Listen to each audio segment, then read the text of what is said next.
PM Narendra Modi ने इंदिरा गांधी का record तोड़कर रचा इतिहास, बने देश के दूसरे सबसे लंबे समय तक सेवा देने वाले प्रधानमंत्री। सीएम धामी ने पीलीभीत रोड पर भुट्टा भून रहे महात्म की ठेली पर पहुंचे धामी। सीएम धामी ने स्वयं भुना भुट्टा स्थानीय उत्पादों को बढ़ावा देने का दिया संदेश। उत्तराखंड पुलिस का साइबर अपराधियों के खिलाफ देशव्यापी ऑपरेशन, 23 टीमों ने देश के 17 राज्यों में दबी 50 से अधिक साइबर ठगों पर की कार्रवाई। देहरादून में 2 अगस्त को विशेष लोक अदालत का आयोजन, ऋण वसूली मामले को लेकर अदालत का आयोजन, लंबित मामले को सुलझाने का सुनहरा मौका। और रुड़की नगर निगम कार्यालय के विभिन्न विभागों का निरीक्षण, महापौर और नगर आयुक्त ने किया निरीक्षण, लंबित कार्यों को जल्द निपटाने का दिया आदेश।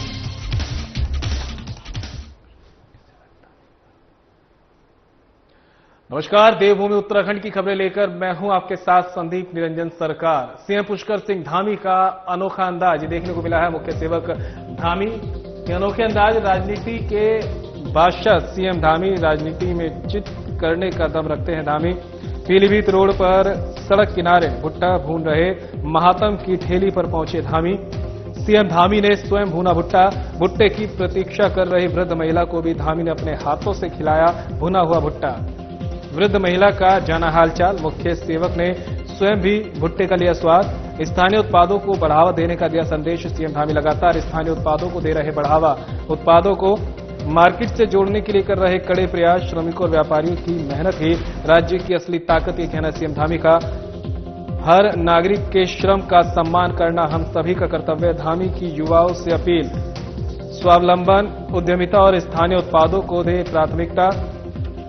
विनम्रता और जनता के प्रति जुड़ाव को दर्शाता मुख्यमंत्री का व्यवहार। नेतृत्व और आमजन के बीच संवाद और सम्मान की भावनाओं को लेकर धामी दे रहे सशक्त समाज का संदेश।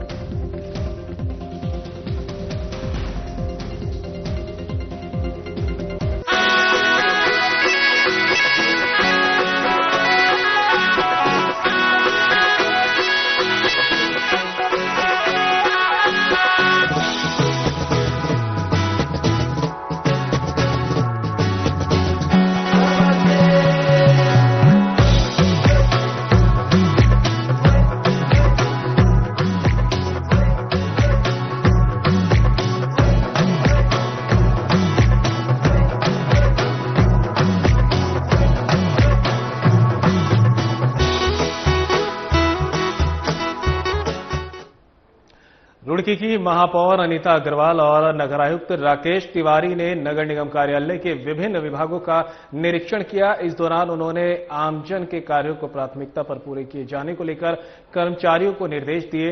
रुड़की नगर निगम कार्यालय में निरीक्षण के दौरान महापौर अनीता अग्रवाल और नगर आयुक्त राकेश तिवारी ने सभी विभागों में जाकर कर्मचारियों से कार्य के बारे में जानकारी ली और लंबित कार्यों को जल्द निपटाने के निर्देश दिए। उन्होंने कहा कि किसी भी व्यक्ति को किसी प्रकार की परेशानी नहीं होनी चाहिए। इस दौरान कार्यालय में गंदगी मिलने पर महापौर ने सफाई निरीक्षण से व्यवस्था दुरुस्त करने की बात कही है। इसके साथ ही उपस्थिति रजिस्टर भी चेक किया है। निरीक्षण के दौरान कर्मचारियों ने कुछ समस्या भी बताई। नगर आयुक्त राकेश तिवारी ने बताया कि निरीक्षण के दौरान टूटी कुर्सियां पाई गई, पुराने दस्तावेज गठरियों में बंधे पड़े हैं जिनका रखरखाव ठीक करने के निर्देश दिए गए हैं। इसके साथ ही सीलन आदि की समस्या मिली है। नगर आयुक्त राकेश तिवारी ने बताया कि 6 कर्मचारी अनुपस्थित मिले हैं और नोटिस जारी उन्हें किया जाएगा। साथ ही उचित जवाब न मिलने पर अग्रिम कार्रवाई होगी। वहीं उन्होंने कहा कि 1 सप्ताह बाद फिर से निरीक्षण कर जांच की जाएगी।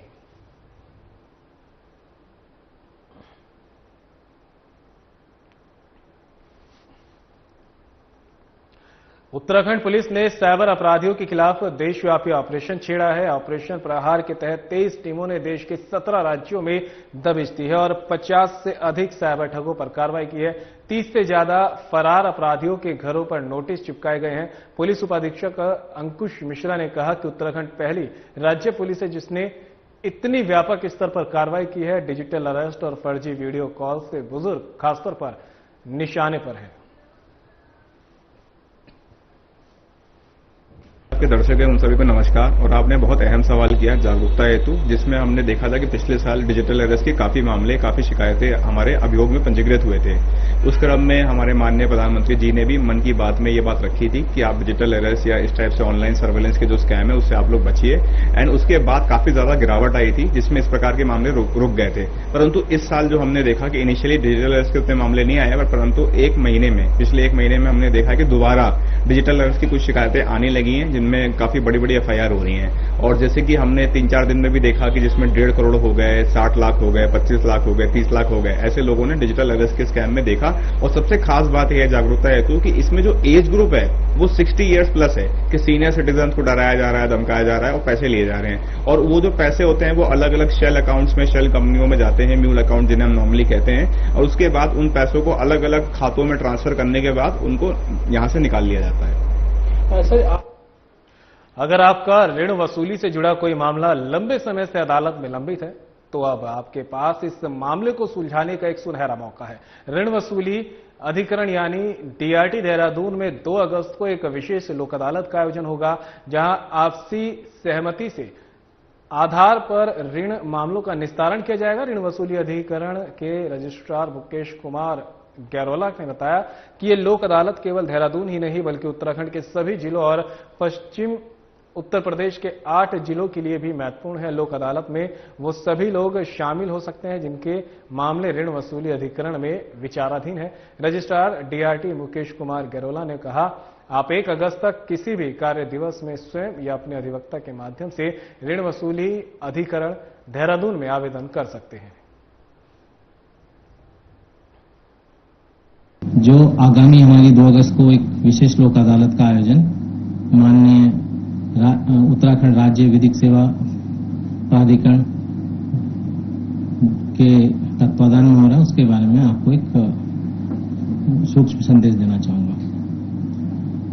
माननीय राष्ट्रीय विधिक सेवा प्राधिकरण एनएलएसए के निर्देशानुसार माननीय उत्तराखंड राज्य विधिक सेवा प्राधिकरण नैनीताल के तत्वाधान में जिला विधिक सेवा प्राधिकरण देहरादून डीएलएसए द्वारा ऋण वसूली अधिकरण Dehradun DRT Dehradun debts recovery tribunal Dehradun में 2 अगस्त दिन शनिवार सुबह 10 बजे से 5 बजे तक एक विशेष लोक अदालत का आयोजन किया जाएगा।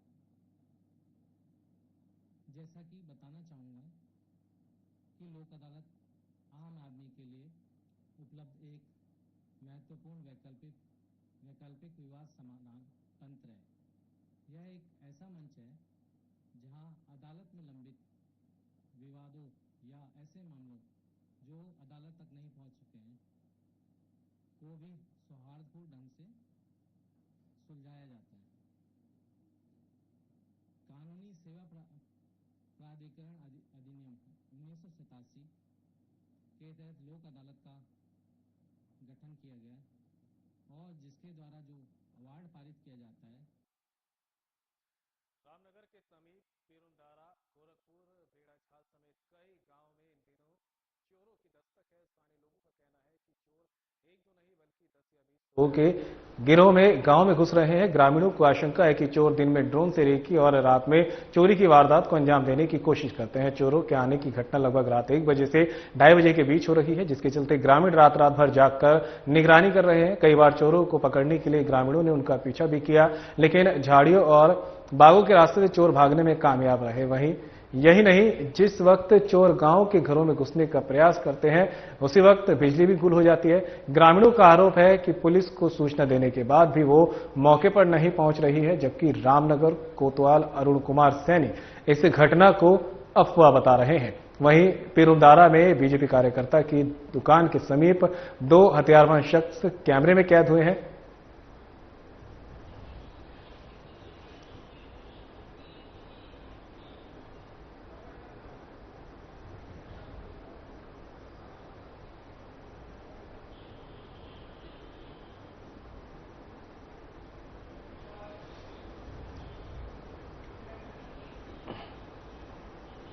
रामनगर के समीप पेरुमदारा, गोरखपुर, बेड़ाझाल समेत कई गांव में इन दिनों चोरों की दस्तक है। स्थानीय लोगों का कहना है कि चोर एक दो नहीं बल्कि 10 या 20 लोगों के गिरोह में गांव में घुस रहे हैं। ग्रामीणों को आशंका है कि चोर दिन में ड्रोन से रेकी और रात में चोरी की वारदात को अंजाम देने की कोशिश कर रहे हैं।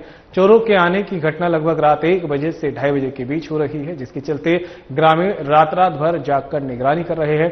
कई बार चोरों को पकड़ने के लिए ग्रामीणों ने उनका पीछा भी किया, लेकिन झाड़ियों और बागों के रास्ते से चोर भागने में कामयाब रहे। यही नहीं, जिस वक्त चोर गांव के घरों में घुसने का प्रयास करते हैं उसी वक्त बिजली भी गुल हो जाती है। ग्रामीणों का आरोप है कि पुलिस को सूचना देने के बाद भी वो मौके पर नहीं पहुंच रही, जबकि रामनगर कोतवाल अरुण कुमार सैनी इस घटना को अफवाह बता रहे हैं। वहीं पेरुमदारा में बीजेपी कार्यकर्ता की दुकान के समीप 2 हथियारबंद शख्स कैमरे में कैद हुए हैं। आए थे वो लोग 3 जने थे और यहाँ पे ही खड़े रहे पट्टे के पास में अंदर घुसने के लिए।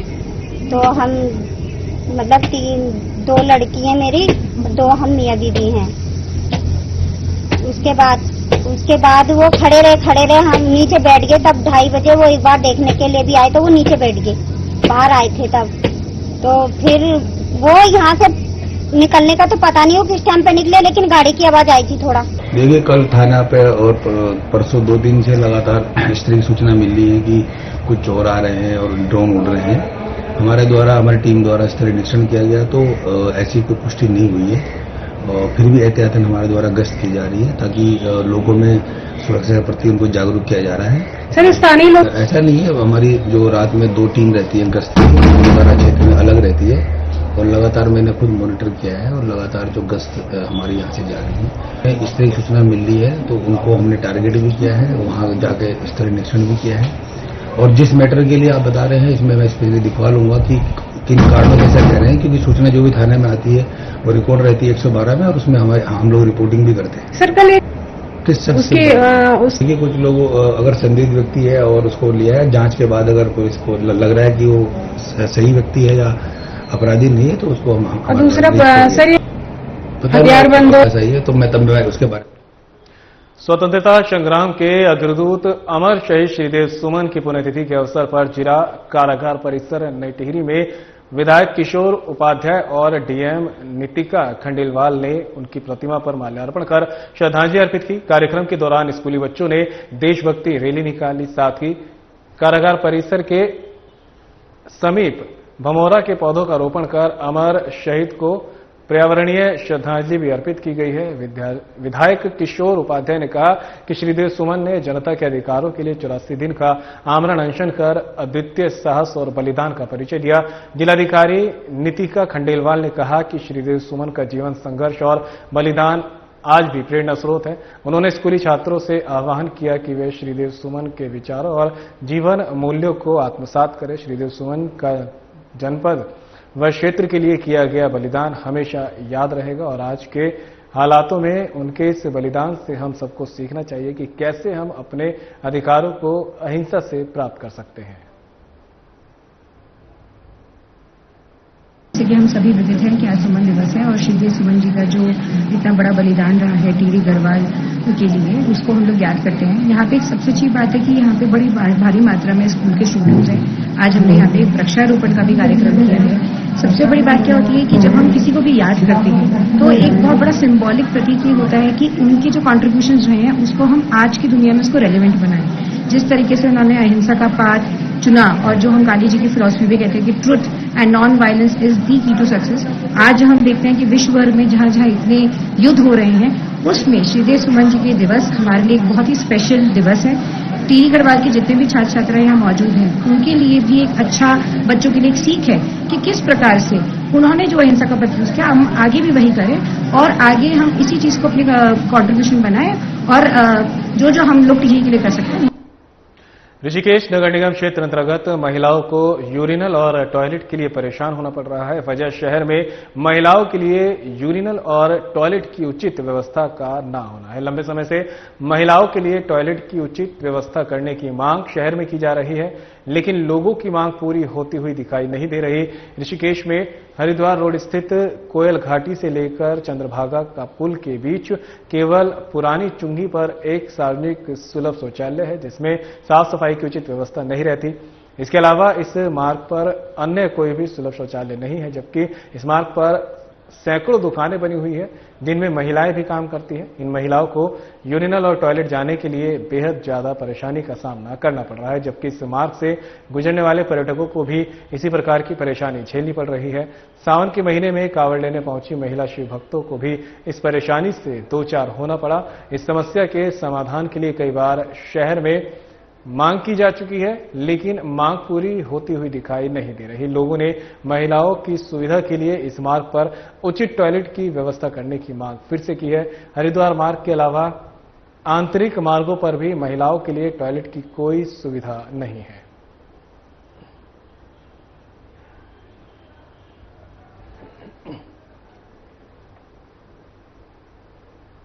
गौकशी करने वालों पर हरिद्वार पुलिस ने बड़ी कार्रवाई की है। एसएसपी परमेंद्र डोभाल के नेतृत्व में गोवंश की अवैध रूप से हत्या करने वालों को लगातार सलाखों के पीछे भेजने का काम किया जा रहा है। इसी क्रम में थाना भाद्राबाद पुलिस को मुखबिर के माध्यम से सूचना प्राप्त हुई कि ग्राम भारापुर में कुछ व्यक्ति नदी किनारे गोवंश की अवैध रूप से हत्या कर उसका मांस घर ले आए और बेचने की तैयारी कर रहे हैं।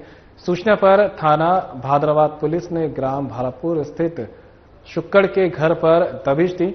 मौके पर 4 व्यक्ति एक बुग्गी से मांस से भरे कट्टों को उतारते हुए पाए गए हैं। पुलिस को देखकर 2 व्यक्ति भाग निकले, जबकि 2 आरोपियों को मौके से ही पुलिस ने गिरफ्तार कर लिया।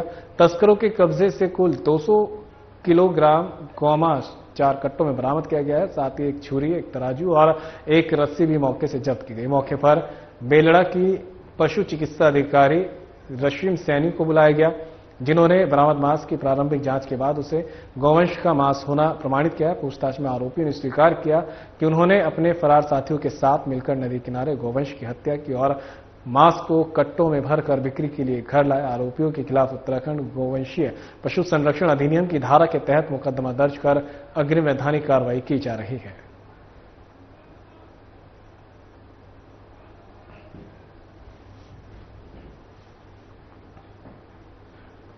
जिलाधिकारी मयूर दीक्षित ने भगवानपुर तहसील और विकासखंड का औचक निरीक्षण किया है। इस दौरान उन्होंने उप जिलाधिकारी को कार्यालय में अधिकारियों और कार्मिकों की बायोमेट्रिक उपस्थिति अनिवार्य रूप से दर्ज कराई जाने और बायोमेट्रिक उपस्थिति का निरंतर प्रिंट निकालने के निर्देश दिए।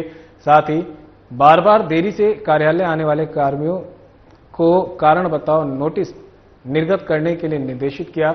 वहीं तहसीलदार को निर्देश देते हुए जिलाधिकारी ने कहा कि मानसून के चलते तहसील क्षेत्रगत ग्राम पंचायतों का निरीक्षण कर जिन क्षेत्रों में जल भराव की स्थिति है उन क्षेत्रों की जल निकासी और प्रबंधन के लिए आवश्यक कार्रवाई की जाए। वहीं विकासखंड कार्यालय के लेखाकार कक्ष का निरीक्षण करते हुए लेखाकार से ई ऑफिस संचालन के संबंध में जानकारी यहां पर ली गई है। उन्होंने खंड विकास अधिकारी को कहा कि जो भी पत्रावलियां तैयार की जा रही है वे ई ऑफिस के माध्यम से तैयार की जाए। विशेष परिस्थितियों में ही ऑफलाइन पत्रावलियां तैयार की जाए। देखिए, अभी तहसील भगवानपुर का उप जिलाधिकारी कार्यालय भगवानपुर और साथ ही अभी खंड विकास अधिकारी भगवानपुर का निरीक्षण किया जा रहा है और इसमें पेंडिंग कितनी कोर्ट के मैटर्स हैं, पेंडिंग शिकायतें कितनी हैं, क्या क्या उपस्थिति कैसी है कर्मचारियों की और क्या इंफ्रास्ट्रक्चर में कमी है। जैसे यहाँ पर तहसील शिफ्ट भी होनी है तो उस क्रम में यहाँ पर क्या व्यवस्थाएं हैं, आगे कैसे उसको शिफ्टिंग करेंगे और अब जो बारिश का सीजन चल रहा है तो कहाँ कहाँ से अधिक शिकायतें आ रही हैं जल भराव की, तो इस क्रम में आज समीक्षा की जा रही है, बैठक की जा रही है। चलिए अगली खबर का रुख कर लेते हैं। पीएम मोदी ने रचा इतिहास, एक खबर आप तक पहुंचा रहे जहां पर पीएम मोदी ने इतिहास रचा है। भारत के इतिहास में प्रधानमंत्री के रूप में दूसरा सबसे लंबा कार्यकाल हुआ पूरा। पीएम मोदी को प्रदेश वासियों की ओर से सीएम धामी ने दी बधाई और शुभकामनाएं। पीएम मोदी के नेतृत्व में तेजी से देश बढ़ रहा आगे, कहना है सीएम धामी का। नए भारत के निर्माता पीएम मोदी के नेतृत्व में भारत की विश्व में बनी अलग पहचान। भारत में अंतिम छोर तक जन जन को विकास की धारा से पहुंचाने का किया काम। भारत को पुनः विश्व गुरु के रूप में स्थापित करना पीएम मोदी का लक्ष्य है। हर क्षेत्र में नवाचार के माध्यम से बढ़ रहा भारत अंतर्राष्ट्रीय व्यापार में नए कीर्तिमान हुए स्थापित। साइंस, टेक्नोलॉजी और इनोवेशन के क्षेत्र में हुए कई ऐतिहासिक कार्य, देश हित में लिए गए कई ऐतिहासिक निर्णय, विकसित भारत के संकल्प को देश और दुनिया के सामने रखा। प्रत्येक भारतवासी के लिए सौभाग्य की बात, पीएम का नेतृत्व हम सब के लिए प्रेरणादायक। भगवान बद्री विशाल और बाबा केदार से पीएम मोदी के स्वस्थ जीवन और दीर्घायु की करते हैं कामना।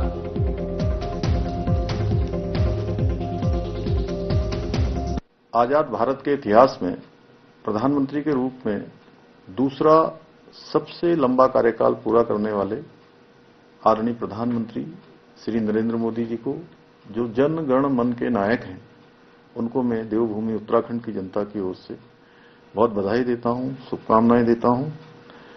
उनके नेतृत्व में आज देश तेजी से आगे बढ़ रहा है। विश्व के अंदर भारत की एक अलग पहचान विकसित हो रही है। अंत्योदय को सिद्धांत को लेकर अंतिम छोर में खड़े हुए व्यक्ति तक विकास की धारा पहुंचाने का काम हुआ है।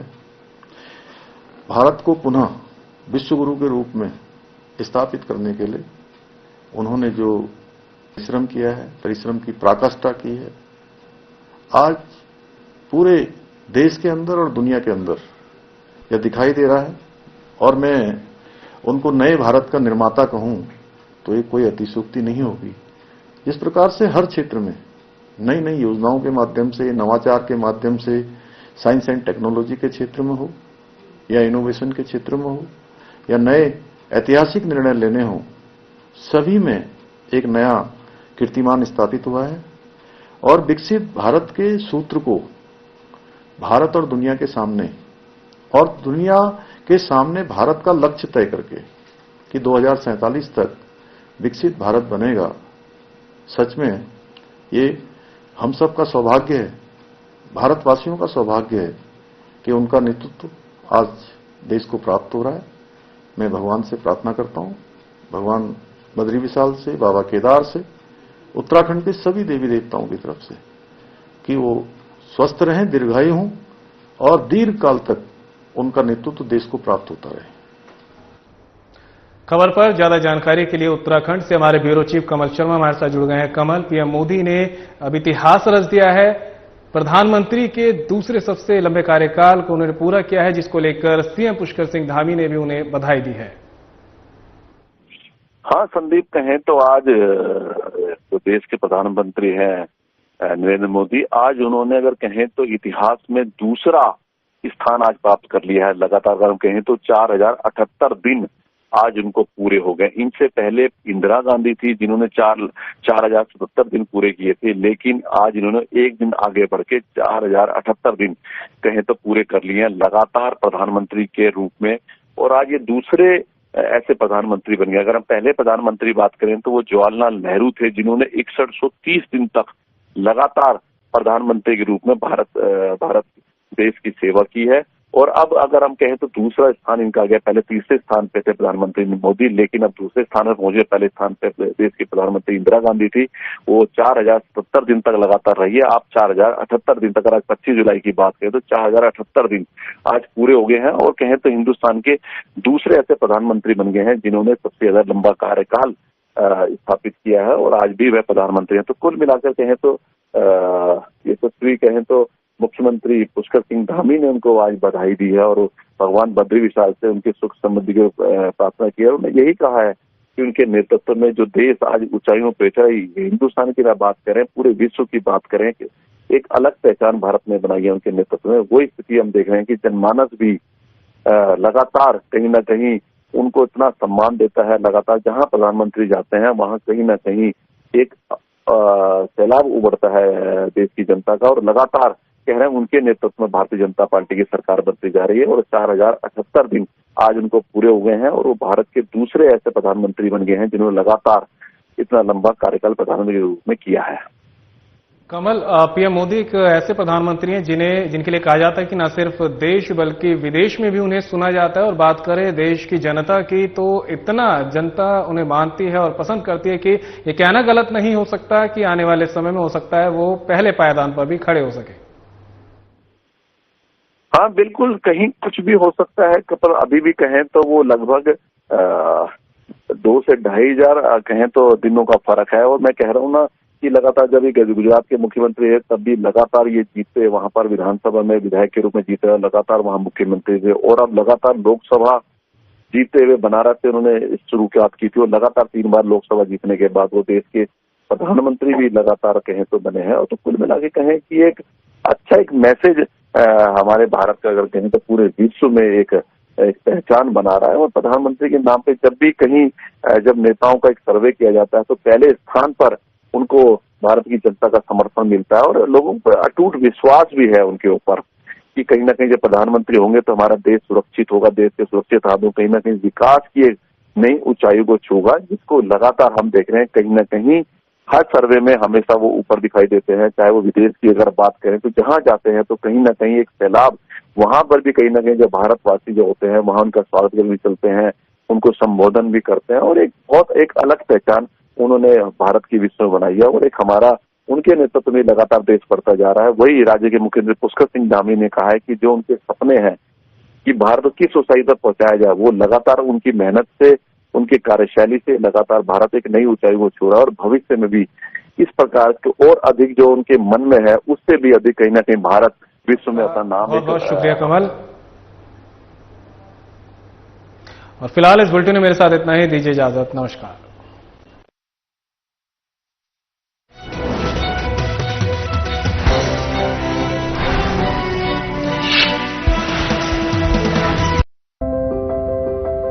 School